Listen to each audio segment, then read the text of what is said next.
What is up, everybody? Welcome to Grow the Info. I hope that you're all having a wonderful morning. Later on today, we are going to be streaming the impeachment trials. Today is day number 6 in the Senate.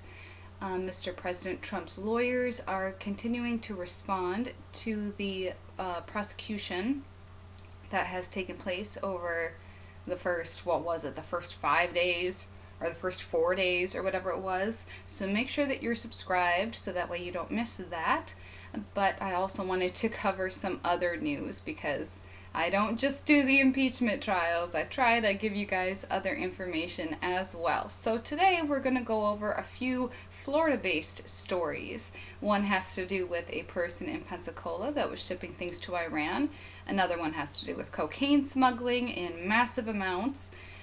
There's another one that has to do with, something else. Oh yeah, the Milton mayor. You probably don't know what Milton is. I know what Milton is because it's near me. The mayor was charged with lots of fraud, and then there was another thing that has to do with treatment facilities charged with fraud, which is something that we actually see a lot in Florida. So make sure that you stay tuned until the end so you can get all of the good information.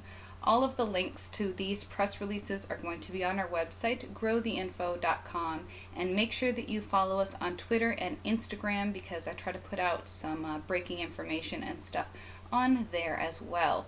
Thank you all so much for joining, and let's go ahead and get into this. Okay. Is this the first story that I feel like covering today? Is this the first one I was going to go over? Yes. Okay. So a Colombian female has been sentenced to 15 years for international cocaine smuggling and perjury. This came out on Friday, January 17th. And all of these press releases, none of them are from the mainstream media. I don't re-report stuff that someone from the mainstream media has reported. This is what the mainstream media gets when they report things. They get information and press releases from the government and the various government agencies. That is what I have for you here. That is what you will find on our website, growtheinfo.com. Good information, good solid stuff. All right, in Tampa, Florida, District Judge Susan C. Bucklew has sentenced Lila Vanessa Zapata, nice last name, to 15 years in federal prison for conspiracy to distribute and to possess with the intent to distribute 5 kilograms or more of cocaine while on board a vessel subject to the jurisdiction of the United States. For possession with the intent to distribute 5 kilograms or more on that vessel. They found her guilty on September 3rd, 2019. According to trial evidence, Zapata was the Colombian load guard for a Cartagena, I don't know if I'm saying that right, Cartagena, Colombia-based cocaine smuggling crew and part of an international maritime drug smuggling operation involving at least 440 kilograms of cocaine, worth approximately $13 million. Prior to their interdiction by the U.S. Coast Guard, Zapata and one of her co-conspirators were transporting 18 bales of cocaine on board a 60-foot sailing vessel from Cartagena to Cancun, Mexico. Ultimately, the USCG law enforcement officers from Tactical Law Enforcement Team Pacific boarded the sailing vessel and discovered the bales of cocaine and multiple electronic devices consistent with cocaine trafficking. That's right, cocaine trafficking is now high-tech. During the trial, Zapata testified under oath for nearly 7 hours and made numerous statements that were demonstrably false. Well, that probably was not very smart. They've already caught you for all that. I'm pretty sure they know what else is going on, honey. And I am going through these very quickly because I do have the other stream of the impeachment trials that I'm trying to get to. I didn't know if I was going to be able to come live and do this. My jaw is killing me today, but I figured I'll just suffer through it so you guys can get this information. So the second one is a Miami-based businessman pleads guilty to FCPA and money laundering violations in scheme involving Petro-Ecuador officials. An Ecuadorian businessman living in Miami, Florida, pleaded guilty today, this was January 23rd, in connection with a $4.4 million bribery and money laundering scheme that funneled bribes to public officials of Empresa Pública de, okay, I can't say all that, de Ecuador something, the state-owned and state-controlled oil company of Ecuador. This is the person's name. I can't say that either. Ceballos, I guess, is the nickname that they're giving him. Ceballos, 57, pleaded guilty before U.S. District Judge Rodney Smith of the Southern District of Florida to 1 count of conspiracy to violate Foreign Corrupt Practices Act and 1 count of conspiracy to commit money laundering. Sentencing is April 2nd, 2020. Ceballos admitted at the plea bearing that from 2012 through 2015 he conspired with others to pay bribes of $4.4 million to Ecuador officials by using the mails and means instrumentalities of interstate commerce, including U.S.-based companies and U.S.-based bank accounts, in order to obtain and retain the business. Ceballos also admitted that he conspired with others to conceal and promote the bribe scheme by laundering funds through Miami-based shell companies and bank accounts, and by purchasing properties in the Miami area for the benefit of certain Ecuador officials. Specifically, as alleged in the indictment, Ceballos admitted that he solicited and intermediated bribe payments from an oil services company for the benefit of Ecuador officials, and that he helped launder those bribes. Lots of fraud and messing around with oil companies. Today's plea follows 12 public charges and guilty pleas against other individuals in the department's ongoing investigation into bribery and money laundering involving Ecuador. So this is a very corrupt company. The individuals who have been charged to date for their roles in the bribery and money laundering schemes include former Ecuador officials who received and concealed the bribe payments, businessmen and contractors, and financial advisors, other intermediaries who enabled and facilitated the bribery. Goodness, they had a lot of corrupt people working for them, didn't they? And our third story is 3 South Florida residents sentenced to prison for their roles in a $21 million sober homes fraud scheme.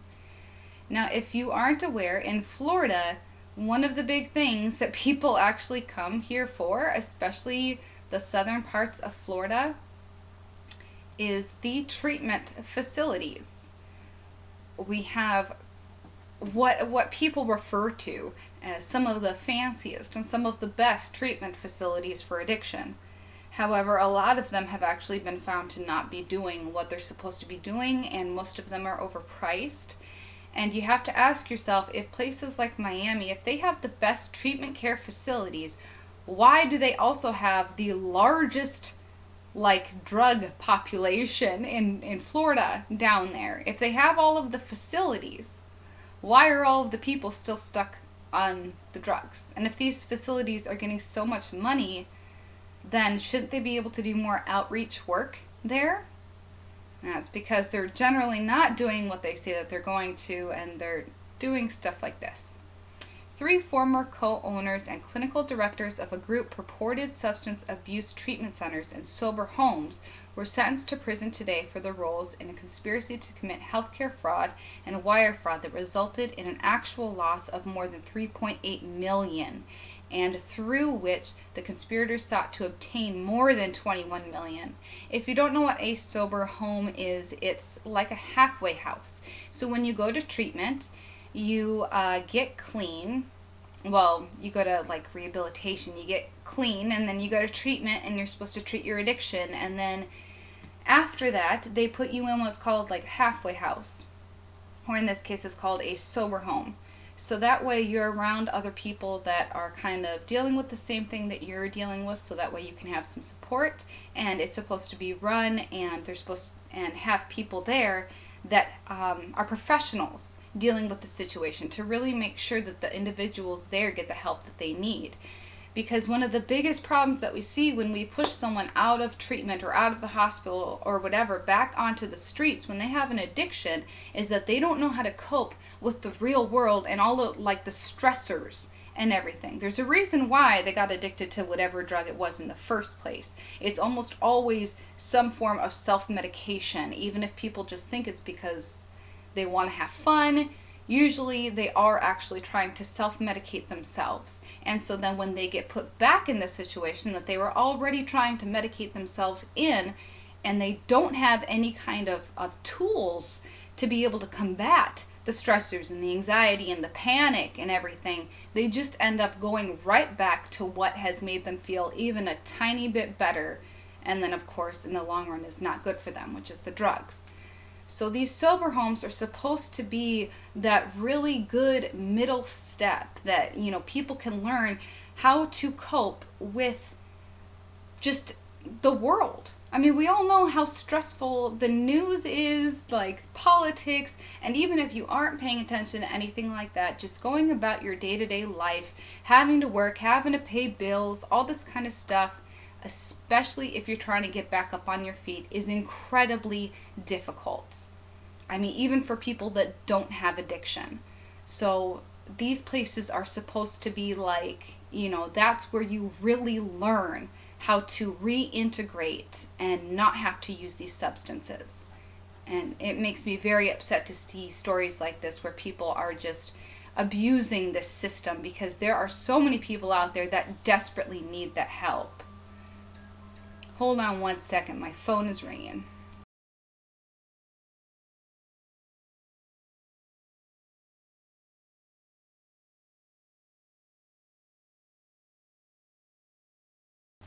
Someone keeps calling me from Kentucky. I don't talk to people from Kentucky. I don't like Kentucky. I pay attention to press releases. I don't like Kentucky. Don't call me if you're from Kentucky. I'm just kidding. See Kentucky and I'm like, rah, rah, rah, rah, rah. Okay, so this story specifically, this one treatment facility had to do with Ali Ahmed, Hector Efrain Alvarez, and Maureen Morrill, all of Broward and Palm Beach counties. And if you haven't heard of Broward County, if you look up on Google or anything, Broward County has had so much corruption and like police brutality and just ridiculous stuff. It's not a good place. Neither is Palm Beach County.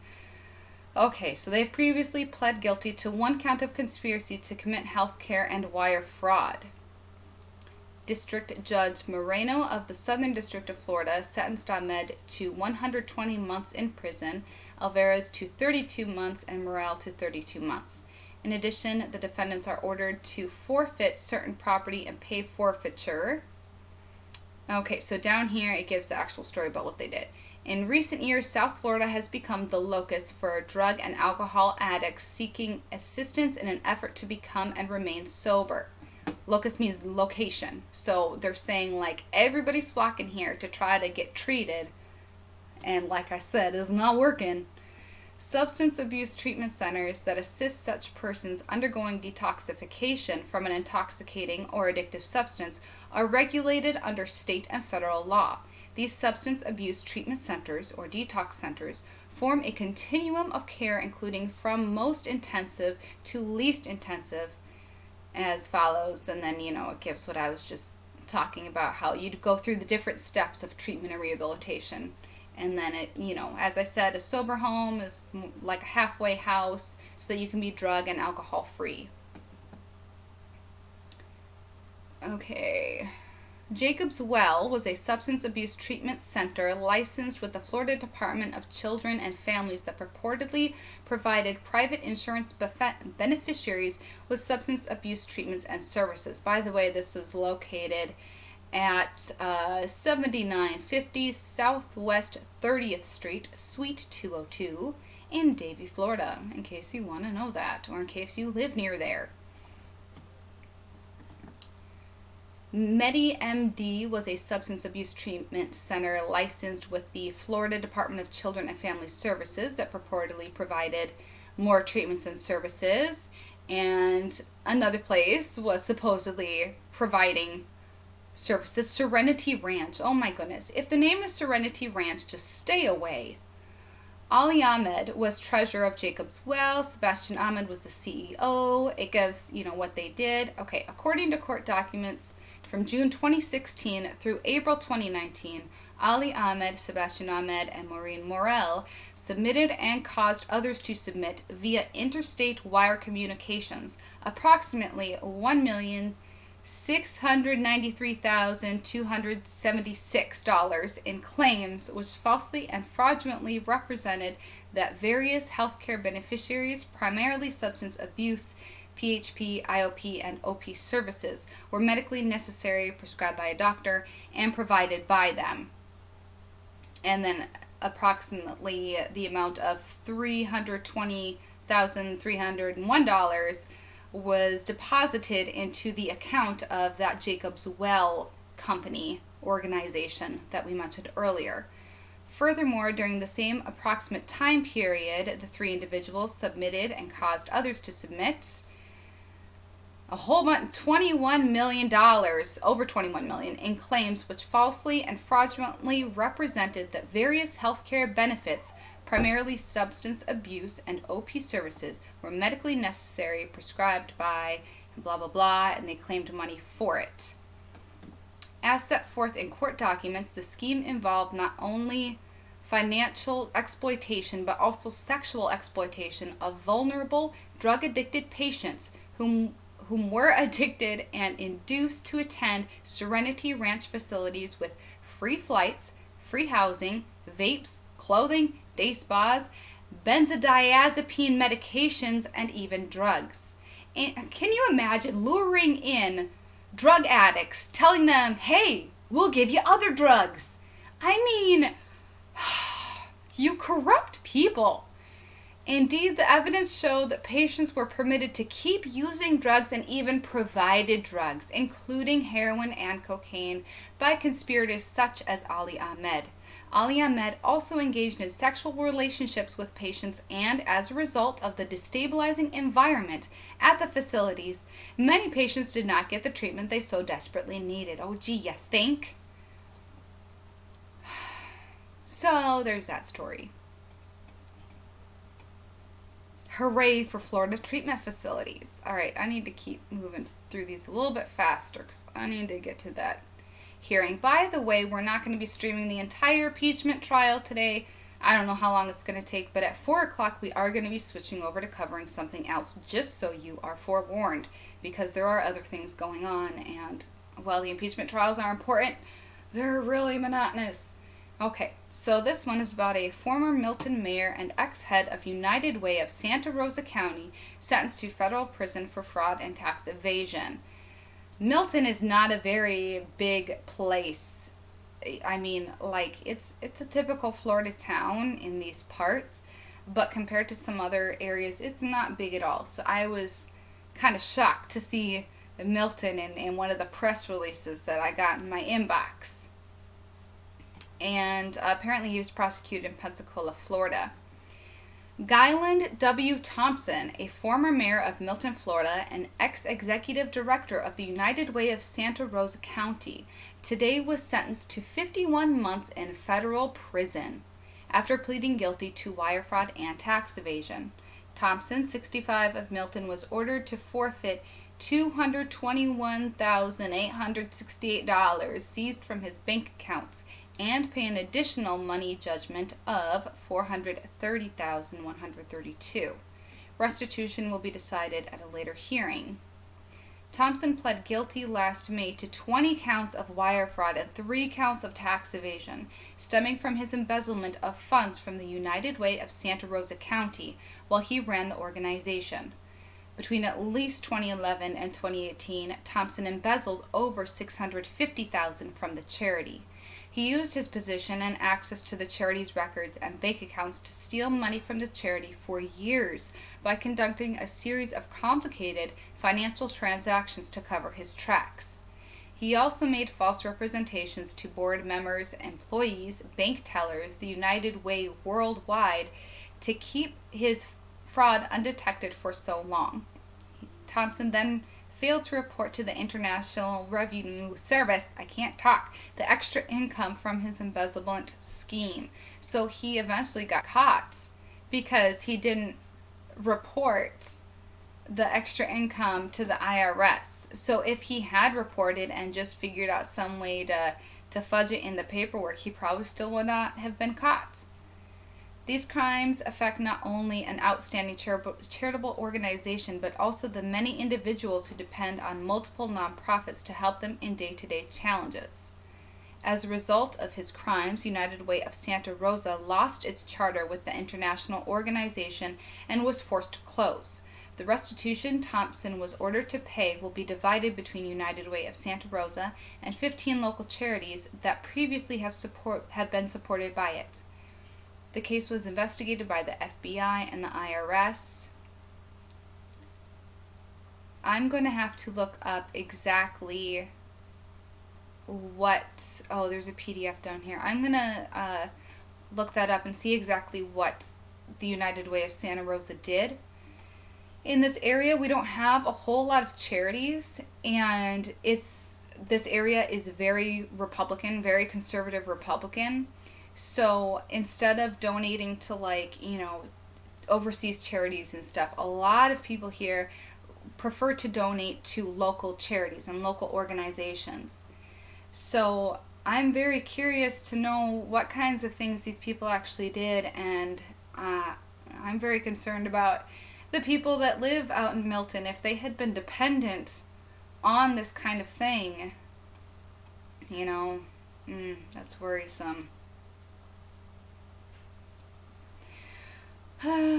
Okay, when something like this happens really close to you, it really hits at home how you do need to be involved in your local politics, and you need to be keeping an eye on stuff that's happening in your cities, your towns, your counties around you.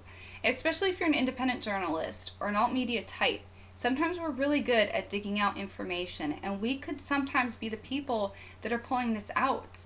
The Crestview Bulletin, which is my local newspaper, had the biggest hand a few years ago with bringing out some crazy corruption and scandals that were going on within the law enforcement departments here.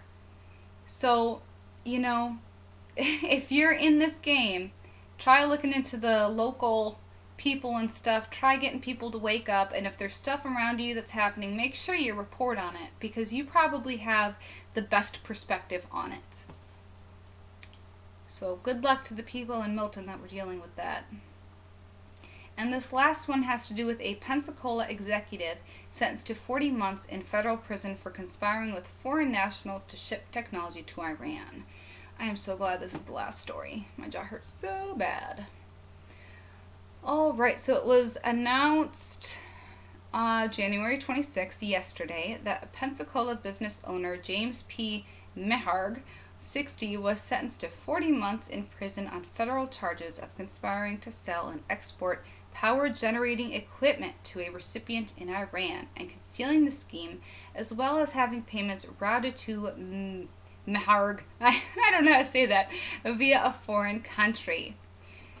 The dude, CEO and president of Turbine Resources International in Pensacola, conspired with citizens of the United Kingdom and Iran to export a large turbine and parts from the United States to an Iranian recipient. My jaw is not cooperating. I'm so sorry. Of course, it's in violation of the transactions and sanctions that we have been placing on businesses trying to do stuff with Iran. Meharg, a U.S. citizen, conspired from October 1st, 2017 to June 12th, 2019 to violate the Iranian embargo by attempting to export a Solar Mars 90 S-turbine core engine and parts from the United States for delivery to an end user in Iran. Evidence revealed that April 25th, 2018, Meharg sent an invoice for $500,000 to a conspirator in the United Kingdom and received two partial payments of $124,950 each on May 7th and May 24th, at least one of which was routed through a company in Dubai. In total, Meherg received approximately $250,000 in funds laundered through foreign accounts as payment for having the turbine sent to Iran. So he wasn't just reimbursed, but he was also, given extra for his trouble. Law enforcement authorities, however, were able to seize the turbine before its transatlantic journey to the end user in Iran, so it didn't actually get sent. That end user, a conspirator in Iran, is linked to an Iranian energy company. Meherg also falsified documents used to lawfully export items from the United States. So he was trying to go the back way about exporting stuff, but he was also trying to go the paper way, and the documented way, and he was just falsifying documents. I wonder if that brought more attention to him. I would think so, since we have embargoes and sanctions against people trying to do business with Iran. I'm sure that the government was paying more attention to him. Exporting technology to Iran is prohibited by law in order to protect the national security interests of the United States of America. Also the business interests, right? And this defendant chose to put his own self-interest and greed above such interests. Today's sentence sends a strong message that trade with Iran in violation of U.S. export control laws and regulations will not be tolerated. And then they go on to talk about everybody that was involved. They're like, hooray for all of us. Okay, so that is all that I wanted to share with you guys as far as press releases this morning. Hold on one second, though. You know what? Let me put it on this screen for a second, because there was a USDA recall. I might be a little bit late starting the impeachment trial thing. That's okay. I want to get this USDA recall out to you guys. Okay, where is it? All right. There's that one. Let me make sure there aren't any other ones.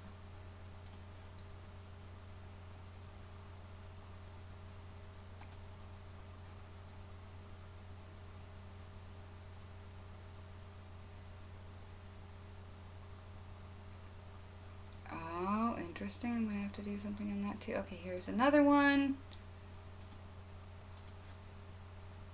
How are you guys doing? I know I haven't looked at the chat yet to see who's here, but I'm just like trying to do this quickly. I think I already posted. Oh, that one didn't even have a recall with it. Okay. So 2 recalls that I see that I have not shown yet. These will be linked on our website as well, of course, and I will tweet them out as well. Okay, so Golden Pearl Trading Corporation recalls ready-to-eat imported Siliforms products produced without benefit of import inspection. Oh, funny. I'm actually going to be doing a video on Siliforms. Do you know what a Siliform is? I didn't until I had to look it up. It's a catfish. Golden Pearl Trading Corporation, a San Lorenzo, California establishment, is recalling approximately 12,000 pounds of ready-to-eat imported, why don't they say catfish? Imported catfish products that were not presented for import reinspection into the United States. Does it say where they were imported from? The RTE salted egg fish skin items were imported on various dates on or around September 26, 2019 through December 24th, 2019.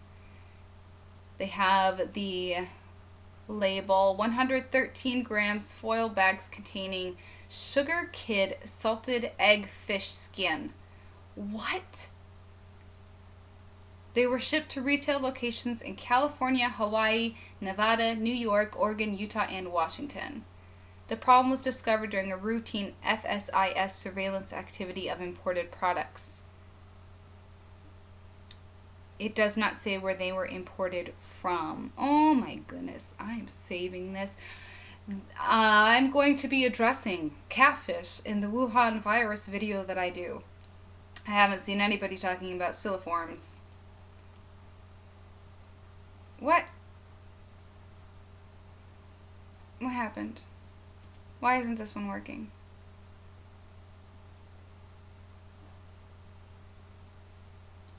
Why isn't this one working? Hold on. I'm gonna have to pull it up incognito style in my inbox. Or I guess, you know what? I'll just go ahead and read it to you guys. Once I can find it. I'll just read it to you. I will link it on Twitter though. Amity Packing Company Incorporated recalls raw ground beef products due to possible foreign matter contamination. Now, so when I click on this, it doesn't work? Why wouldn't it work? That is ridiculous. I'm going to have to tweet at the USDA so that they know. Okay, but the thing that they sent me, the email, you know what? This doesn't show. This doesn't show anything that I need to keep private. So, all right. Amity Packing Company Incorporated recalls ground beef products due to possible foreign matter contamination. So it's in Chicago, Illinois. Establishment is recalling approximately 2,020 pounds of raw ground beef products that may be contaminated with extraneous materials, specifically clear, thin, pliable plastic. So that's not even necessarily something you're going to see when you put that ground beef, into your pan. You know how after work and stuff you come home, you're busy, you got to get your kids fed quick, oh, what do we eat? I don't know, let's make hamburger helper, it's fast, or spaghetti or something. You take out the raw beef and you throw it in the pan and you turn on the heat, you take the spatula, you break it up a bit, and then you get all your other stuff going. Or you got to go yell at your kids about something. And little bits of plastic, you very well might not see, especially if it's clear. It might just look like shiny fat. And once it starts melting, you're definitely not going to see it because it's going to be sitting there bubbling along with the grease. This really concerns me. Plastic is horrible to ingest. It is highly, highly toxic and carcinogenic. So I am definitely going to be contacting the USDA and letting them know that this link that they have sent me for the press release does not work. This is worrisome. It's not very friendly. Ha ha ha. For those of you that don't know, amity means friendship. So, not a very friendly thing for them to do, to contaminate food like that. So, alright. I guess that's all I'm going to go over right now. I am going to be switching over to the impeachment trials now and streaming that again at 4 o'clock Central Standard Time, 5 o'clock Eastern Standard Time. We are going to be stopping the stream and we're going to be switching over to something else that they are talking about. I have a couple minutes. Not that worried if I am a couple minutes late for the trial hearing, so let me just show you quick. Am I on the right thing? Yeah. It's just taking a minute. Oh, hey, Petra's here. What's up, Petra? I'm sorry I haven't been in the chat much. I'm trying to get through this so fast. Okay, so today with the impeachment trials going on, and like I said, that's important. I want to pay attention to that too. I know people like watching it. Gosh darn, I need to switch over. They're about to start. Okay, but they're doing a hearing on HR 3621, which has to do with Student Borrower Credit Improvement Act. But they're also, along with that, talking about a Senate amendment to HR 550, which has to do with the No War Against Iran Act, to repeal the authorization for use of military force against Iraq resolution of 2002. This is in conjunction, I believe, with what they were trying to pass and say recently with the World Powers Act regarding Mr. President Trump's actions and the strike against Soleimani. So that's why I'm going to be switching over to that one at that time. All right, I'm going to stop this stream and switch over to the impeachment trial one. Thank you guys so much for joining. Make sure that you're subscribed. Hit the thumbs up. Thank you, Petra. You're wonderful. And yeah, okay, I hope that you all have a wonderful day. Thank you so much.